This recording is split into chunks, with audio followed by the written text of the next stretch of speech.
Hello friends, welcome to our channel. Friends, మనకి ఆంధ్రప్రదేశ్ రాష్ట్రంలో నిరుద్యోగ భృతి గురించి చాలామంది అన్ఎంప్లాయీస్ అయితే ఎదురు చూస్తున్నారు.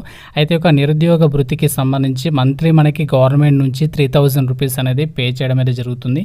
అయితే ఒక నిరుద్యోగ భృతికి సంబంధించి ఎవరు ఎలిజిబుల్ అండ్ అలాగే దీనికి సంబంధించి ఎంత క్వాలిఫికేషన్స్ ఉంటే అప్లై చేసుకోవచ్చు అండ్ అలాగే అప్లై చేయడానికి కావాల్సినటువంటి డాక్యుమెంట్స్ ఏంటి, ఎప్పటి నుంచి అప్లై చేసుకోవాలి, ఎవరు దీనికి అనర్హులు, అన్ని డీటెయిల్స్ని క్లియర్ కట్గా చెప్తాను. ఇది మనకి అఫీషియల్ ఇన్ఫర్మేషనే కాబట్టి కంప్లీట్ డీటెయిల్స్ అయితే చూడండి. వీడియో చూసినటువంటి వాళ్ళందరికీ కూడా ఒకే ఒక చిన్న రిక్వెస్ట్, ప్రతి ఒక్కరు కూడా ముందుగా వీడియోని లైక్ చేసి ఈ వీడియోని మీరు ఆంధ్రప్రదేశ్లో ఏ లొకేషన్ నుంచి చూస్తున్నారో నాకు డెఫినెట్గా కామెంట్ రూపంలో అయితే తెలపండి. మీ ఫ్రెండ్స్కి వాట్సాప్ గ్రూప్లో షేర్ చేయండి. వీలైతే మీకు వాట్సాప్ స్టేటస్లో పెట్టుకోండి, చాలామందికి హెల్ప్ అవుతుంది ఈ వీడియో.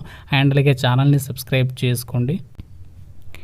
గాయస్, ఇక్కడ ఇన్ఫర్మేషన్ చూసినట్లయితే ఆంధ్రప్రదేశ్ రాష్ట్రంలో రీసెంట్లీగా సిబిఎన్ గారు మొదటి సంతకం వచ్చేసి డిఎస్సి ఏదైతే టీచర్ పోస్టులు ఇక టీచర్ పోస్టులకి సంబంధించి వాటి మీద ఇక టీచర్ పోస్టులని రిక్రూట్మెంట్ చేయడానికి సంబంధించి ప్రాసెస్ స్టార్ట్ చేయడానికి మొదటి సైన్ అనేది పెట్టడం అనేది జరిగింది. 16,000కి పైగా వేకెన్సీస్ని అయితే ఆ నోటిఫికేషన్ ద్వారా అయితే భర్తీ చేయబోతున్నారు. దాని తర్వాత మనకి వాళ్ళు ఏదైతే చెప్పారో ఎలక్షన్స్ ప్రచారంలో వాటికి సంబంధించినటువంటి పథకాలను అయితే అమలైతే చేయబోతున్నారు. అందులో మనకి నిరుద్యోగ భృతి అయితే మనకి స్టార్ట్ చేయబోతున్నారు ముందుగా. సో ఇక నిరుద్యోగ భృతికి సంబంధించి చాలామందికి అభ్యర్థులకి, చాలామంది స్టూడెంట్స్కి అలాగే అన్ఎంప్లాయీస్కి చాలామందికి డౌట్స్ అయితే ఉన్నాయి. అందులో మనకి క్వాలిఫికేషన్ వచ్చేసి ఎంత ఉంటే అప్లై చేసుకోవచ్చు అని చెప్పేసి అయితే చాలామంది అయితే అడుగుతున్నారు. అందులో మనకి ముందుగా క్వాలిఫికేషన్ డీటెయిల్ చూసినట్లయితే ఈ యొక్క నిరుద్యోగ భృతికి అప్లై చేయడానికి మీరు మినిమం క్వాలిఫికేషన్ వచ్చేసి డిప్లొమా కానీ డిగ్రీ కానీ పీజీ కానీ చదివి ఉండాలి. మినిమం క్వాలిఫికేషన్ వచ్చేసి డిప్లొమా ఉండాలి. మీరు ఒకవేళ డిగ్రీ చేసినా కూడా అప్లై చేసుకోవచ్చు, ఒకవేళ మీరు పీజీ చేసినా కూడా అప్లై చేసుకోవచ్చు. ఓన్లీ 10th క్లాస్ లేదంటే ఇంటర్మీడియట్తో మాత్రం ఈ యొక్క నిరుద్యోగ భృతి అయితే రాదు, గుర్తుపెట్టుకోండి. అలాగే మనకి ఏజ్ అనేది ఎంత ఉండాలి అంటే మినిమం వచ్చేసి మనకి 22 ఇయర్స్ అయితే ఉండాలి. మ్యాక్సిమం ఏజ్ వచ్చేసరికి 35 ఇయర్స్ వరకు మాత్రమే మనకి ఈ నిరుద్యోగ భృతి అనేది ఇస్తారు. అంతకంటే ఎక్కువ ఏజ్ ఉంటే మాత్రం మీరు ఎలిజిబుల్ అయితే కాదు. ఈ యొక్క ఏజ్ లిమిట్ లోపు మీకు కనుక వయస్సు అనేది ఉన్నట్లయితే ఈ నిరుద్యోగ భృతి అనేది మీకు రావడానికి అవకాశం అనేది ఉంది. అండ్ అలాగే మిగతా డీటెయిల్స్ కనుక చూసినట్లయితే అంటే ఈ యొక్క నిరుద్యోగ భృతికి సంబంధించి ఇంకా మనకి ఎలాంటి మనకు కండిషన్స్ ఉంటే మనము దీనికి అప్లై చేసుకోవచ్చు, అలాగే ఏమేమి ఉంటే దీనికి అనర్హులు అని చెప్పేసి చూసినట్లయితే ఎవరైతే ఈ యొక్క మనకి నార్మల్గా ప్రైవేట్ ఆర్గనైజేషన్స్లో జాబ్ చేస్తుంటారు కదా, వాళ్ళకి పిఎఫ్ అకౌంట్ అనేది ఉంటుంది చాలామందికి. ఆ పిఎఫ్ అకౌంట్ అనేది ఎవరికైతే ఉంటుందో వాళ్ళు దీనికి అనర్హులు అని చెప్పుకోవచ్చు. సో పిఎఫ్ అకౌంట్ అనేది ఉండదు కదా, నార్మల్గా చిన్న చిన్న జాబ్ చేస్తుంటారు. పిఎఫ్ అకౌంట్ లేని వారు ఎవరైతే ఉంటారో వాళ్ళకి నిరుద్యోగ భృతి అనేది వస్తుంది. అలాగే అప్లై చేసే క్యాండిడేట్స్కి తప్పనిసరిగా మీకు వైట్ రేషన్ కార్డ్ అనేది, తెల్ల రేషన్ కార్డ్ అనేది డెఫినెట్గా అయితే ఉండాలి. అలాగే having land less than 5 acres. So మీకు ఏదైతే భూమి ఉంటుందో చాలామందికి ఉంటుంది కదా, సో ఆ యొక్క భూమి అనేది 5 acres కంటే తక్కువగా ఉన్నట్లయితే మాత్రమే మీకు ఈ యొక్క నిరుద్యోగ భృతి అనేది రావడానికి అవకాశం అనేది ఉంటుంది.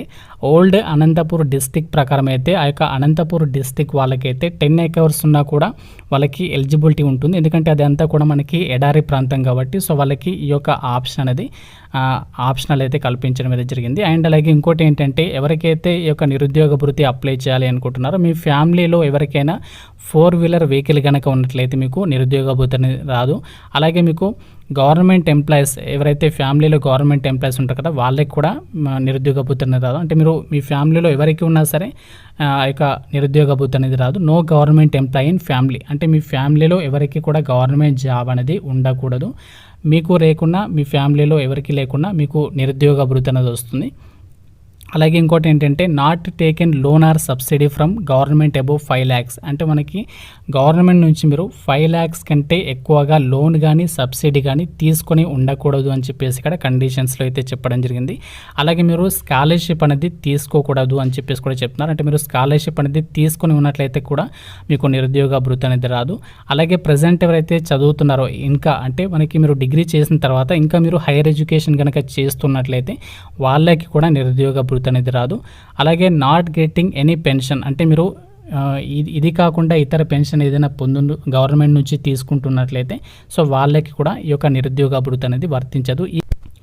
అయితే ఒక నిరుద్యోగ వృత్తికి సంబంధించి మనము అప్లై చేయడానికి కావాల్సినటువంటి డాక్యుమెంట్స్ విషయానికి వచ్చినట్లయితే మీ దగ్గర ఏదైతే ఆధార్ కార్డు ఉంటుందో ఆధార్ కార్డులో తప్పనిసరిగా మీ యొక్క మొబైల్ నెంబర్ అనేది ఉండాలి. మొబైల్ నెంబర్కి ఆధార్ కార్డుకి లింక్ అయి ఉండాలి. ఒకవేళ లింక్ లేకుంటే ప్రజెంట్ లింక్ అనేది చేయించుకోండి.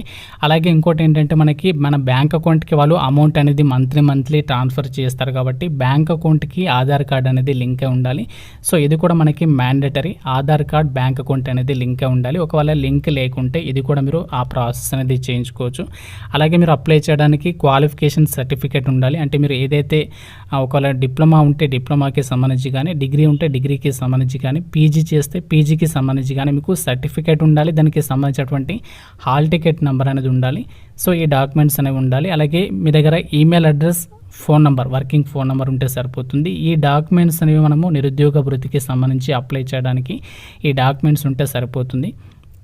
అయితే ఒక నిరుద్యోగ వృత్తికి సంబంధించి మనము ఎలా అప్లై చేసుకోవాలి అంటే ఆన్లైన్లోనే అప్లై చేసుకోవాలి. గవర్నమెంట్ వాళ్ళు మనకి అతి త్వరలోనే దీనికి సంబంధించి జూన్ 18 తర్వాత మనకి ఫస్ట్ క్యాబినెట్ మీటింగ్ తర్వాత సో దీనికి సంబంధించినటువంటి ప్రాసెస్ అనేది స్టార్ట్ చేయబోతున్నారు. అంటే మనకి దీనికి సంబంధించి సపరేట్గా వెబ్సైట్ అనేది లాంచ్ చేయబోతున్నారు. ఆ యొక్క వెబ్సైట్ త్రూగానే మనము అప్లై అయితే చేసుకోవాల్సి అయితే ఉంటుంది. దీనికి సంబంధించి యాప్ కూడా లాంచ్ చేసేటువంటి ఛాన్సెస్ అయితే ఉన్నాయి. మీకు ఫర్దర్గా దానికి సంబంధించి మరికొద్ది రోజుల్లో అప్డేట్ అయితే ఇస్తాను అప్లికేషన్ ప్రాసెస్ చేయడానికి సంబంధించి. సో మ్యాక్సిమం మనకి ఆన్లైన్లోనే అప్లికేషన్స్ అనేవి తీసుకోవడం అయితే జరుగుతుంది. అయితే మనము ఎప్పటి నుంచి అప్లై చేసుకోవాలి అంటే మనకి ఏదైతే మనకి ఇప్పుడు క్యాబినెట్ మీటింగ్ అనేది జరగబోతుందో ఆ యొక్క క్యాబినెట్ మీటింగ్లోనే దీనికి సంబంధించి ఫైనలైజ్ అయితే చేయబోతున్నారు. నిరుద్యోగ అభివృద్ధికి సంబంధించి రూల్స్కి సంబంధించి అవ్వచ్చు, ఇతరత్ర కండిషన్స్ అవ్వచ్చు, వెబ్సైట్కి సంబంధించి అవ్వచ్చు, ఎలా అప్లికేషన్ తీసుకోవాలి అని చెప్పేసి అవ్వచ్చు. సో ఇదంతా కూడా మనకి ఫైనల్ అంతా కూడా క్యాబినెట్ మీటింగ్లో అయితే ఫైనల్ అయితే చేస్తారు. సో ఇదంతా కూడా కంప్లీట్ అయిన తర్వాత మనకి ఆ యొక్క కండిషన్స్ అన్ని కూడా మనకి గవర్నమెంట్ వాళ్ళు అఫీషియల్గా అయితే పబ్లిష్ చేస్తారు. దాని తర్వాత మనకు అప్లికేషన్స్ అనేవి తీసుకుంటారు. ఆ యొక్క అప్లికేషన్స్ అనేవి మనము ఆన్లైన్లో తీసుకుంటే ఆన్లైన్లో అప్లై చేయాలి, ఆఫ్లైన్లో తీసుకుంటే ఆఫ్లైన్లో మనము అప్లికేషన్ అనేది చేయాల్సి అయితే ఉంటుంది. సో ఇలా మనము అప్లికేషన్ అనేది చేయాల్సి ఉంటుంది. కావాల్సినటువంటి డాక్యుమెంట్స్ డీటెయిల్స్ని కూడా నేను ఆల్రెడీ ఎక్స్ప్లెయిన్ అయితే చేశాను. ఫ్రెండ్స్, ఇది మనకి ఆంధ్రప్రదేశ్ రాష్ట్రంలో నిరుద్యోగ వృత్తికి సంబంధించినటువంటి ఎడ్యుకేషనల్ క్వాలిఫికేషన్స్ అండ్ అలాగే ఏజ్ లిమిట్, అలాగే మనకి కావాల్సినటువంటి డాక్యుమెంట్స్ ఏంటి, ఎవరెవరు దీనికి అనర్హులు, అన్ని డీటెయిల్స్ని అయితే ఎక్స్ప్లెయిన్ చేయడం అయితే జరిగింది. ప్రతి ఒక్కరు కూడా ఈ వీడియోని లైక్ చేసి మీరు ఈ వీడియోని ఏ లొకేషన్ నుంచి చూస్తున్నారో డెఫినెట్గా నాకు కామెంట్ రూపంలో తెలపండి. మీ ఫ్రెండ్స్ కూడా ఎక్కువ ఇన్ఫర్మేషన్ అది షేర్ చేయండి, వాళ్ళకేదో యూజ్ అవుతుంది. ఇంకా మీకు ఇక నిరుద్యోగ వృత్తికి సంబంధించి ఏదైనా డౌట్ ఉన్నట్లయితే నాకు కామెంట్ రూపంలో అడగండి. ప్రతి ఒక్కరు కూడా వీడియోని లైక్ చేసే ప్రయత్నం అయితే చేయండి. మీ ఫ్రెండ్స్ కూడా వాట్సాప్ గ్రూప్లో వెంటనే అయితే షేర్ చేయండి. ఛానల్ని సబ్స్క్రైబ్ చేసుకోండి. Thank you friends, have a nice day.